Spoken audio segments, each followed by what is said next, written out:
Assalamualaikum warahmatullahi wabarakatuh. Halo guys, gimana kabarnya? Selamat datang di podcast kami, podcast BBS, Bincang-Bincang Santai.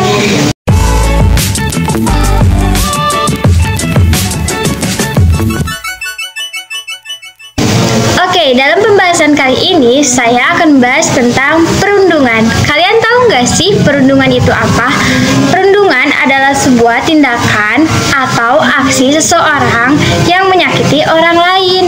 Maka dari itu, supaya memperlanjut, kita panggil narasumber kita, Agil Ramadan dan Elisa Fauzia. Halo. Gimana? Apa kabar?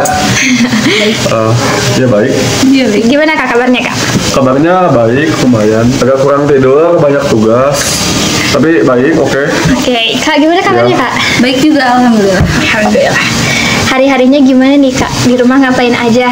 Di rumah cuma diam, makan, mandi, tidur, bengong. Gitu. Nggak ngerti itu. Kerjaan tugas di sekolah. Oke. Enggak kerjaan tugas Jangan di satu rumah. contoh ya. Di rumah. Yakin di rumah? Yakin kak? Yakin. Nggak semua. Ya semua. Oke kak, Ya. dalam podcast ini kami akan bahas tentang perundungan. Menurut kakak, perundungan itu apa sih? Perundungan menurut aku itu ketika suatu individu atau suatu kelompok merundung orang lain, gitu. Merundung dalam hal ini biasanya individu. Biasanya kan perundungan itu dilakukan oleh kelompok kepada individu, Ya. gitu. Dan itu tuh bentuk menyakiti baik secara fisik maupun verbal. Jadi baik secara fisik maupun mental, lebih tepatnya itu. Iya. Iya. Ya. Iya.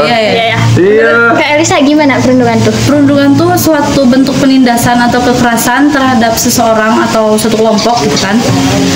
Yang tadi disebutin juga secara fisik, secara mental juga kan. Ya.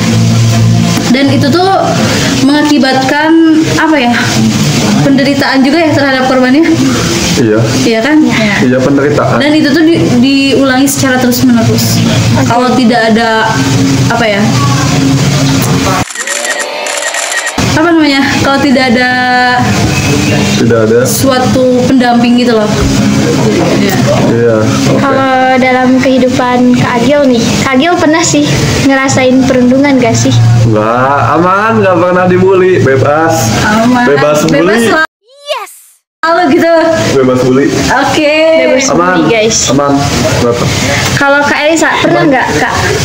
Pernah sih waktu TK sampai SD itu tuh kayak apa ya, perundungan secara verbal tapi tidak secara langsung, cuma kayak dijauhin gitu terus Ya. dikucilin sampai orang tua tuh apa sih ngedatengin ke pihak sekolah sama pihak.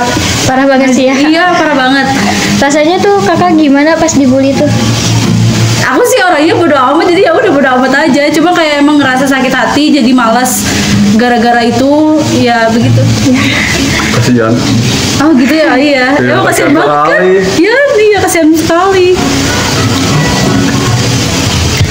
Terus kakak pernah nggak sih ngelihat secara langsung kejadian bully depan mata kakak?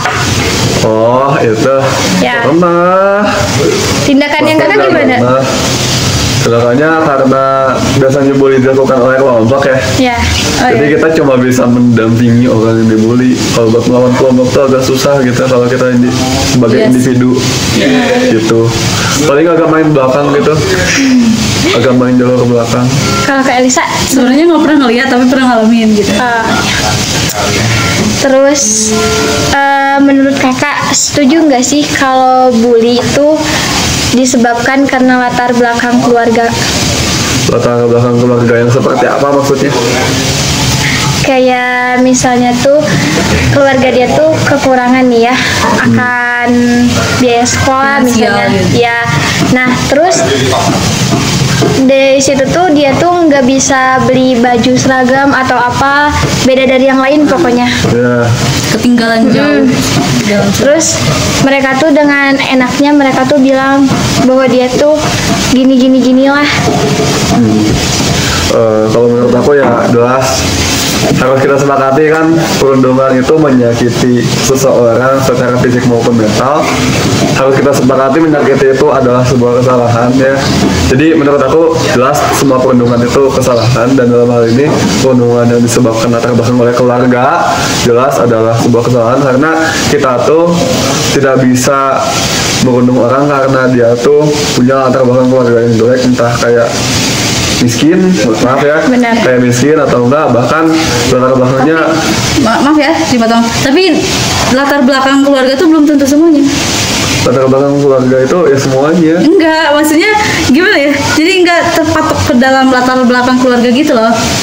Ada hal lain yang buat mereka ngebully, misalnya dengan sifat dia kayak gitu kan, atau dengan mereka iri sama si korbannya, bisa aja kan, jadi kan semuanya. Tapi dalam keseluruhan banyaknya yaitu dari latar belakang keluarga. Bener kan? Benar. Iya nggak sih? Masa nggak? Jadi kamu menganggap perundungan itu benar gitu? Enggak. Kakak tahu nggak konsep dasar bully itu apa?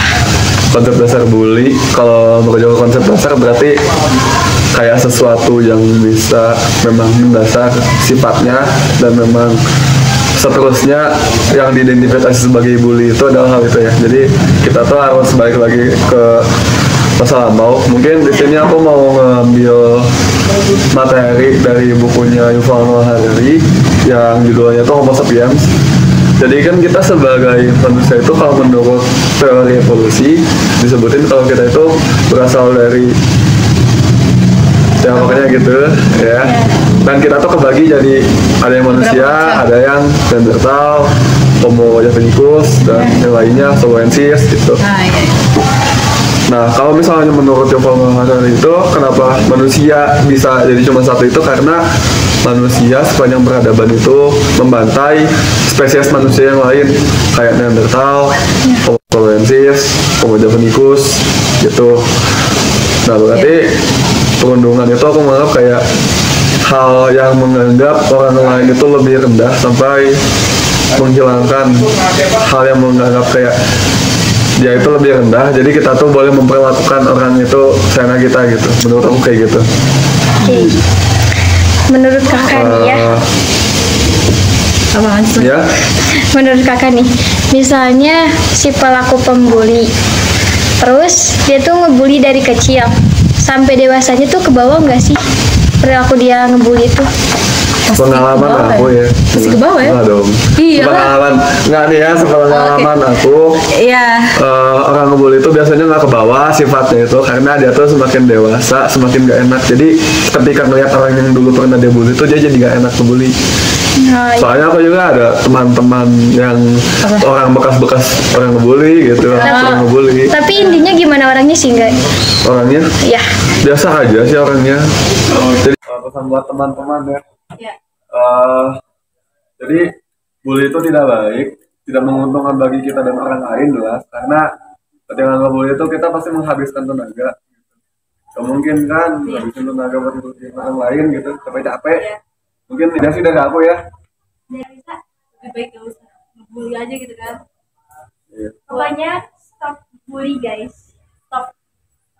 Jadi jadi pemuda anti bullying saja, itu lebih baik. Oke Kak, untuk bincang-bincang kali ini cukup sekian. Semoga apa yang disampaikan dalam podcast ini dapat mendapatkan ilmu untuk teman-teman semua. Terima kasih untuk Kak Adil dan Kak Elsa yang sudah berkenan menjadi narasumber di podcast kami. Semoga nggak kapok datang ke podcast kami. Sama-sama ya. Iya, sama-sama. Saya Selviani sebagai host dalam acara ini mengucapkan terima kasih banyak.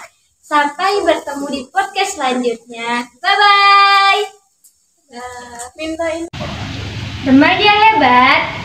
Bebas, berguna.